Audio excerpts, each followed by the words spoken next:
for joining us today. Would the clerk please take the attendance? Representatives Miller, Here. Heiss, Present. Stone, Here. Young, Here. Kofia, Here. Devendorf, Fitzgerald, Here. Reingans, Here. Nyer, Here. Vanderwall, Present. Roth, Here. Beerline, Here. Smith. Present. Madam Chair, you have a quorum. Thank you. Rep. Heiss moves to adopt the minutes of October 4th. Today, we will be hearing testimony on House Bill 4011 by Representative Nyer, who will also speak on the bill, Ben Terrell with Michigan Farm Bureau.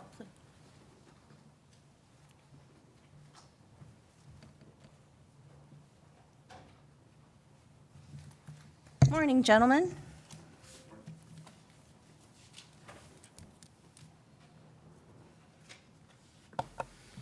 Thank you, Chair Miller. Thank you, committee, for giving me this opportunity. What you have here before you today is a substitute bill for a bill that was ran at last session, bill number 4031. Representative Colley presented this, and it made it all the way through the House and to the governor's desk. Unfortunately, due to some language issues there, it was eventually vetoed. The issue at hand right now stems from an incident in 2019 where the owner of a family farm fell through a roof while making repair on an unrelated building on the farm operation. Because the family did not report the incident within 8 hours time frame required by MIOSHA, they were fined over $12,000. The department would not change its stance even though the incident did not have to do directly with the farm operation. Thus, the bill was written to allow for the, this bill has been written to allow for the reduction of the penalty by 80% if the family was not able to report an incident and have no prior violations with MIOSHA, as well as the definitions to the family farm has been changed in the substitute per the governor's request.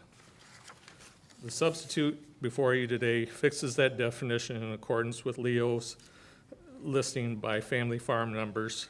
Family farm is defined, or family member is defined as a spouse, child, stepchild, foster child, parent, step-parent, or foster parent. Also amended in this bill is the definition of family farm to meet this, which means a small farm which there is not a farm manager hired who would be able to file a timely death report.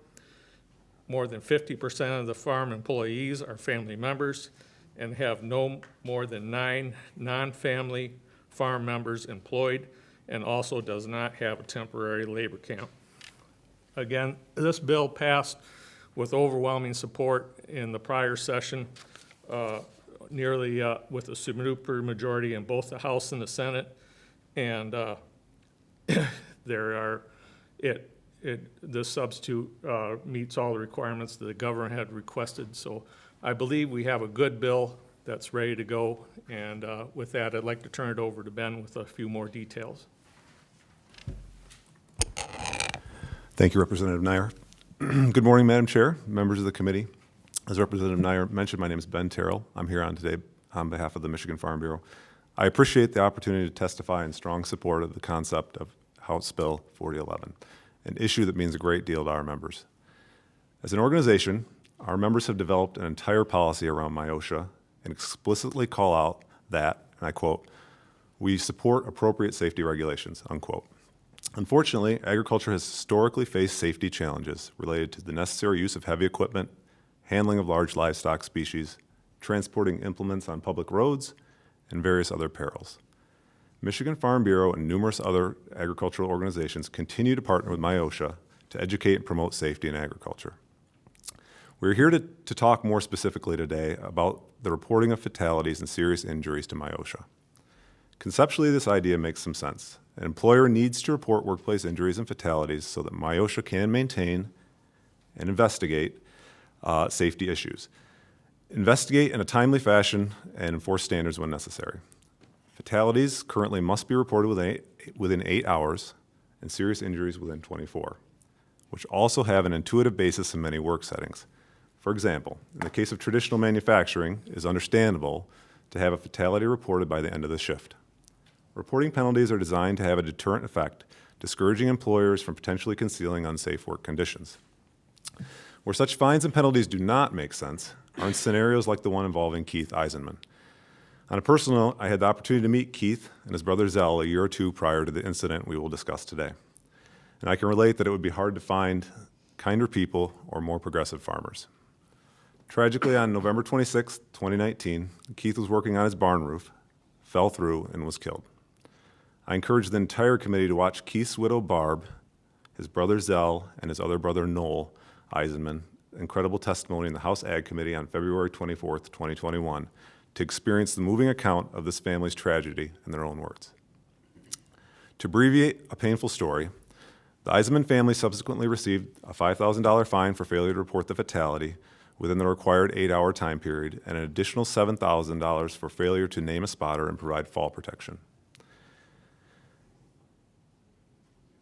It remains questionable whether Keith was an employee at all, and he was repairing a barn he personally owned, a barn that by all accounts was storing personal items. The family appealed but ultimately paid these fines with the support of community donations out of his desire to resolve the issue and find closure. Our member policy opposes enforcement action against an owner-operator resulting from a self-imposed accidental injury. The overwhelming majority of farms in Michigan are family farms. When a serious injury or fatality occurs, it completely alters daily life, a daily life that is already more challenging than many can imagine.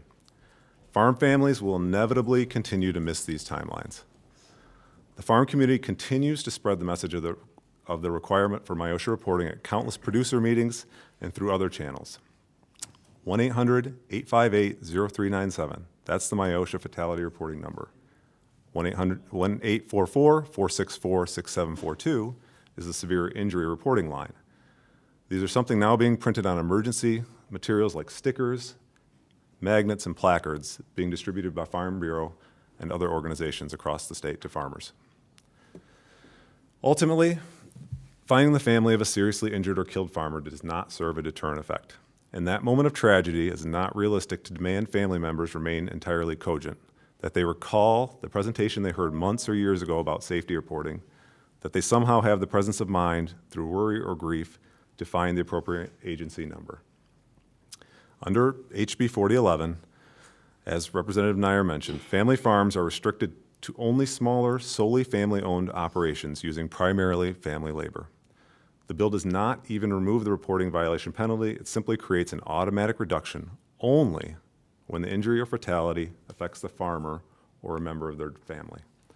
In the very simplest sense, HB 4011 simply guarantees a smaller fine for failing to do what is ultimately an unrealistic task for farm families across the state. With that, I appreciate your time and would be happy to try and answer any questions.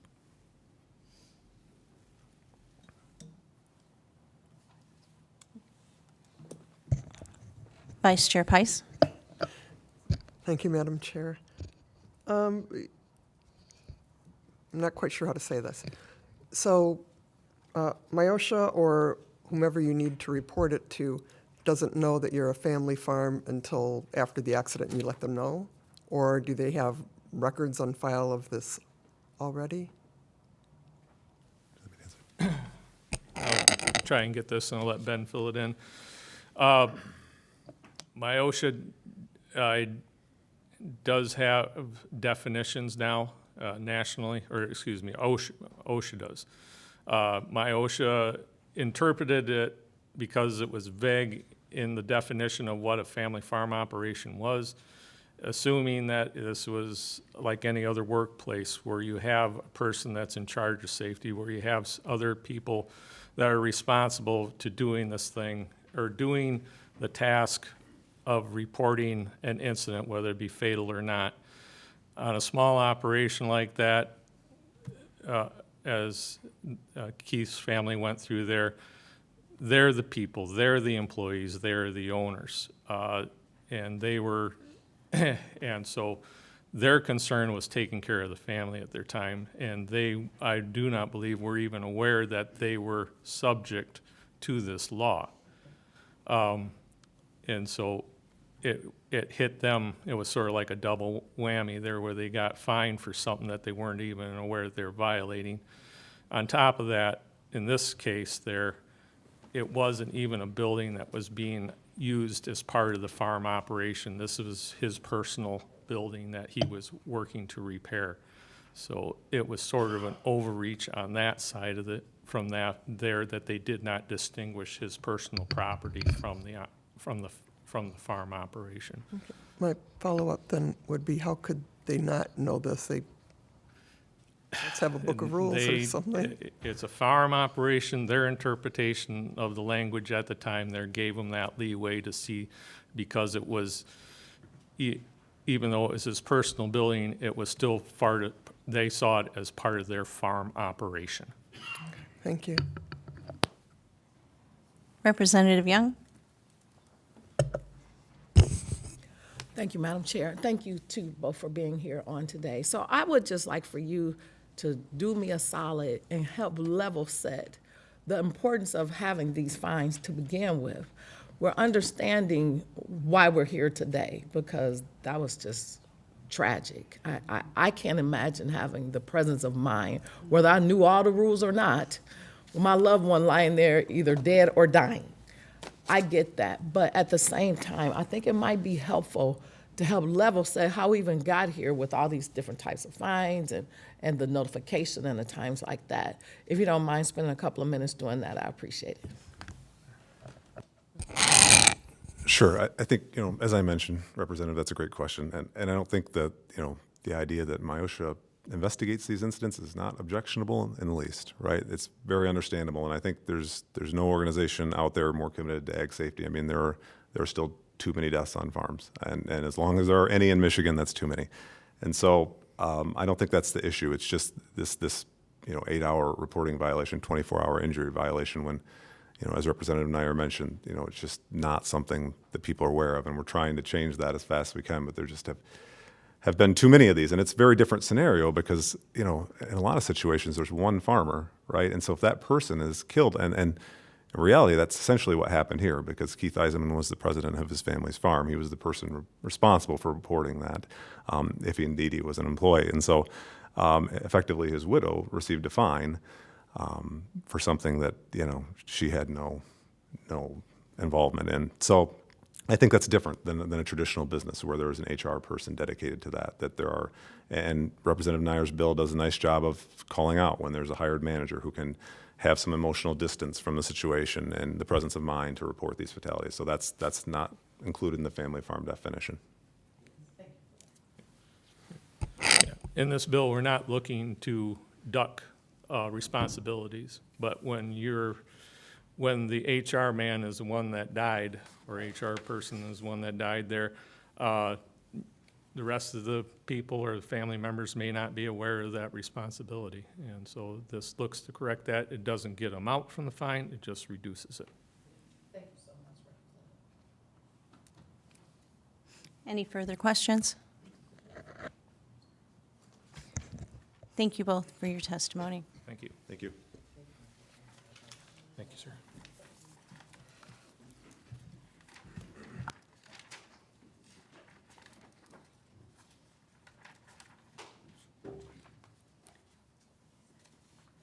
With there being no further questions, we will move House Bill 4857, which prohibits the classification of milkweed as a noxious or exotic weed by local government. Do I have a motion to move House Bill 4857? Thank you. Rep. Diefendorf makes a motion to approve. Do I have support? Support by Pice. Clerk, would you take the roll? Representatives Miller, Yes. Pice, Yes. Stone, Yes. Young, Yes. Kofia, Yes. Devendorf, Yes. Fitzgerald, Yes. Reingans, Yes. Nyer, Yes.